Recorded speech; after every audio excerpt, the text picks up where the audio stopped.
বিকালে ঘুম থেকে উঠে মনে হচ্ছে একটু নুন নুন ঝাল ঝাল কিছু খেতে, কিন্তু বুঝতে পারছো না তোমরা কি বানাবে।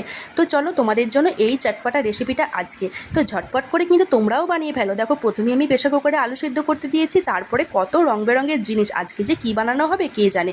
দেখো প্রথমে আমি আলুগুলো খোলা ছাড়িয়ে নিয়েছি, তারপরে এইভাবে হাতেতে ভালো করে পিস পিস করে নেবো। আমার কিন্তু সময়ের অভাব ছিল বলে আমি হাতেতেই নিলাম পিস পিস করে।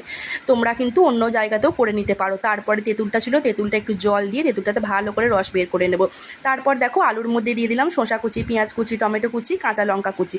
এইগুলো দিয়ে কিন্তু হালকা হাতে নাড়াচাড়া করবে, কিন্তু খুব তাড়াতাড়ি যেন নাড়াচাড়া করো না, তাহলে আলুগুলো সব ভেঙে যাবে।